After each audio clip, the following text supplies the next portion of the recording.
There comes a point in every soul's journey when the weight of limitation feels unbearable. When one begins to sense that the walls of, not enough money, not enough time, not enough worth, are not real barriers but illusions built by thought.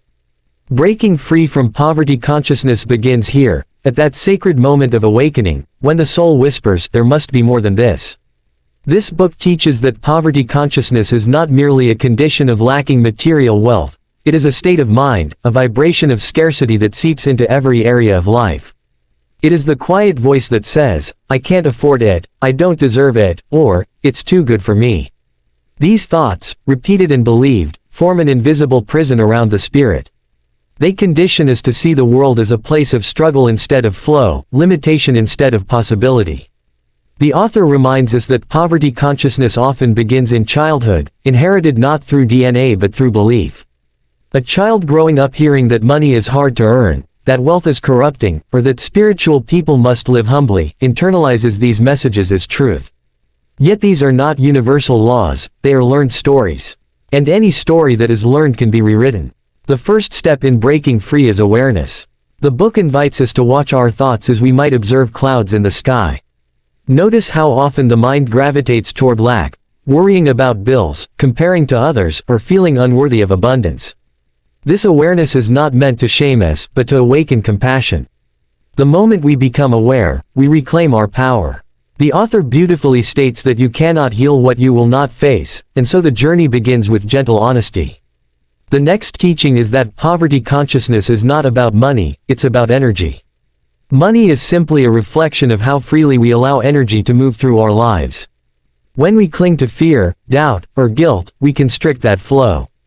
It's like tightening a fist and expecting water to fill it. But when we relax, when we begin to trust life, to give and receive without fear, abundance naturally begins to circulate. The book uses the metaphor of a river. Abundance is the river of life, always flowing, always available. Poverty consciousness is the dam we build with our own doubts. We think we're protecting ourselves by holding on, but in truth, we are blocking the very flow that sustains us. To dissolve the dam, we must release attachment and open to trust. Trust that life supports us, that we are guided, and that giving and receiving are sacred acts of balance. One of the most powerful sections of the book speaks about self-worth. The author explains that many people unknowingly repel abundance because deep down, they feel unworthy of it. This unworthiness manifests as undercharging for work, feeling guilty when spending, or refusing help when it's offered. It's as if the soul believes it must earn love and security through suffering. The antidote to this illusion is self-acceptance. When you begin to see yourself as inherently worthy, not because of what you do, but because of who you are, your energy begins to shift. You no longer chase wealth, you attract it by resonance.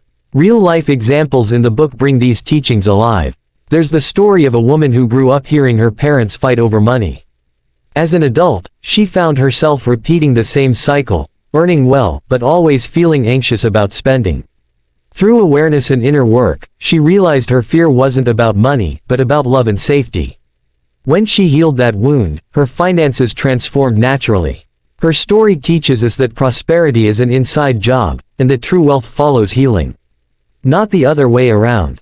Another man in the book struggled for years as an artist, believing that creativity and wealth could not coexist. He thought choosing art meant accepting poverty. But when he learned to honor his gift as sacred service, and to receive compensation as a reflection of value, abundance began to flow effortlessly. His transformation reflects one of the book's key insights: money and spirituality are not opposites. Money is neutral, it is energy given form. It becomes sacred or destructive depending on the consciousness of the one who holds it. When we use money as a tool to expand love, creativity, and service, it becomes a channel for divine purpose. The author also dives into gratitude as the alchemy of abundance. Gratitude shifts our focus from what's missing to what's already present. The more we notice blessings, the more blessings we attract, not by magic, but by resonance. When you say, thank you, even for the smallest things, you align with the frequency of receiving. The book suggests a simple yet powerful practice. Each morning, before checking your phone or thinking of problems, place your hand over your heart and name 5 things you are grateful for.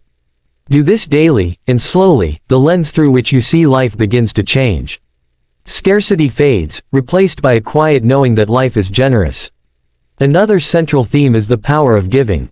Poverty consciousness says, I must hold on to what I have. Abundance consciousness says, what I give returns multiplied. Giving, whether time, kindness, or money, affirms that we are not in lack. When you give joyfully, without fear of depletion, you are declaring to the universe that you trust its infinite supply. The book cautions, however, that giving should come from love, not obligation. Giving to prove your worth or to gain approval only deepens the sense of lack.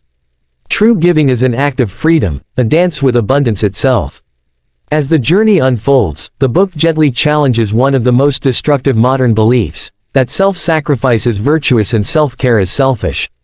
This belief, rooted in guilt and cultural conditioning, keeps many souls trapped in struggle. The author reminds us that we cannot uplift others by depleting ourselves. When we fill our own cup first, we overflow naturally. Poverty consciousness drains energy because it glorifies suffering. Abundance consciousness restores it because it honors balance. A profound insight from the later chapters is that abundance is not achieved, it is remembered. It is our natural state. Just as the sun does not struggle to shine, we were not meant to struggle for survival. The illusion of poverty is a veil created by fear and separation, the belief that we are alone, disconnected from the source of life. But when we reconnect to that source, whether through meditation, prayer, nature, or silence, we feel supported, guided, and enough. From this place, external abundance flows effortlessly, as a reflection of inner peace. The book concludes with an invitation to embody abundance daily. Not through forced affirmations, but through gentle alignment. Walk as if you already are enough. Speak as if life supports you. Act as if giving and receiving are the same breath. Slowly, these small acts dissolve the subconscious programs of lack and replace them with patterns of trust. The author reminds us that the true goal is not to become rich, but to become free, free from fear, from guilt, from the belief that you must struggle to deserve joy. And perhaps the most beautiful truth this book reveals is that abundance is not personal, it is universal. When one person heals their poverty consciousness, they ripple abundance into the collective. Every act of generosity, every moment of gratitude, every step out of fear into trust, it uplifts the vibration of humanity itself. We are all connected in this sacred web of exchange. Your abundance blesses others, just as their joy enriches you. In the end, breaking free from poverty consciousness is not merely a book about wealth. It is a spiritual map back to wholeness. It teaches that money is not the goal, consciousness is. When your inner world shifts from fear to faith, from scarcity to gratitude, life mirrors that transformation in every form. Peace, love, relationships, creativity, and yes, material prosperity. The final pages leave the reader with this timeless wisdom: you were never poor. You only forgot the richness of who you are. And in remembering that truth, you step into a new vibration, one where lack no longer exists, because you have awakened to your divine abundance. You no longer chase wealth, you embody it. You no longer beg life to give you more, you realize you already are the more. And from that place of deep peace and inner fullness, everything you once longed for begins to flow effortlessly into your life. That is the essence of true prosperity, not the abundance of things, but the abundance of being.